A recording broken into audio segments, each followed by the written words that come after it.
जय श्री कृष्णा भक्तजनों। आज की कथा में आप श्रवण करेंगे कार्तिक मास के महात्म्य में तीसरे अध्याय की कथा।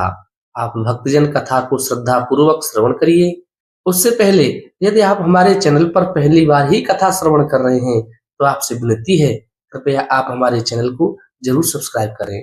बोली विष्णु भगवान की जय। तीसरा अध्याय।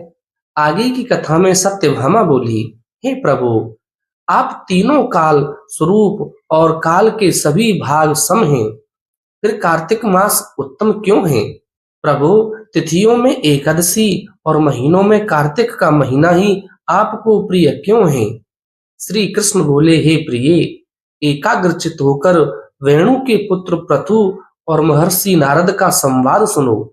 जिसे प्रथु ने नारद जी से पूछा था, तब नारद जी ने कार्तिक मास की महिमा बताई थी। नारद जी बोले, सागर का पुत्र शंख नामक राक्षस त्रिलोकी को मथने में समर्थ हुआ। उसने सभी देवताओं को स्वर्ग से निकालकर इंद्रादि के अधिकार छीन लिए। सभी देवता डर के मारे अपने स्त्री पुत्रों सहित बहुत दिनों तक सुमेरु पर्वत की गुफा में रहते रहे। जब देवता गुफाओं में रह रहे थे, तब शंखासुर ने सोचा कि मेरे देवताओं को जीतने पर भी वे बलवान हैं।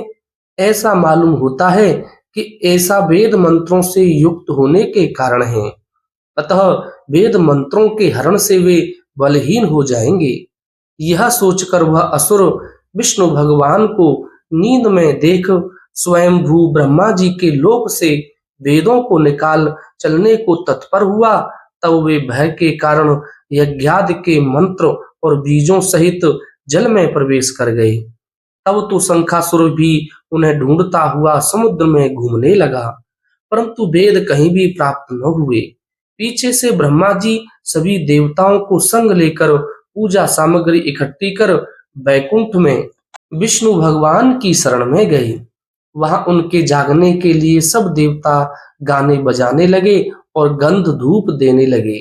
उनकी भक्ति से संतुष्ट होकर भगवान जाग गए। तब सभी देवताओं ने दर्शन कर षोडशोपचार से पूजा व साष्टांग दंडवत की।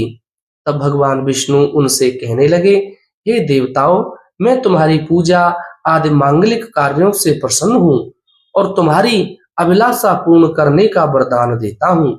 जो मनुष्य आश्विन शुक्ल पक्ष की एकादशी से देव उठनी एकादशी तक पहर रात्रि रहे तुम्हारी तरह भजन कीर्तन करेंगे, वे मुझे प्रसन्न कर मुझी को प्राप्त होंगे।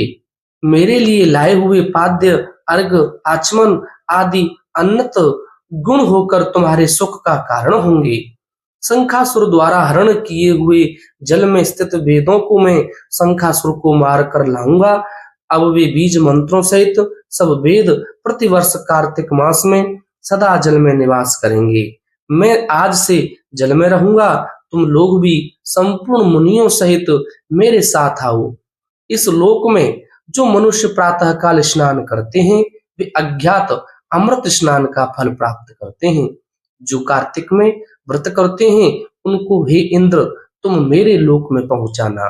तुम सदा विघ्नों से रक्षा करना। हे वरुण, तुम उनको पुत्र आदि देना। हे धनपति कुबेर, तुम उनकी धन वृद्धि करो, जिससे यह मेरा रूप धारण कर जीवन मुक्त हो जाए। और हे अन्य देवताओं, जो जन्म पर्यंत तक इन व्रतों को धारण करते हैं, वे तुम्हारे द्वारा भी पूज्य हैं। तुमने मुझे एकादशी को जगाया, इसलिए यह मानने योग्य और प्यारी है। हे देवताओं, भली प्रकार किए गए ये दोनों व्रत मनुष्य को मेरे पास पहुंचा देते हैं। बोली विष्णु भगवान की जय। ऐसे ही आगे की कथाओं को भी श्रवण करने के लिए कृपया आप हमारे चैनल को जरूर सब्सक्राइब करें।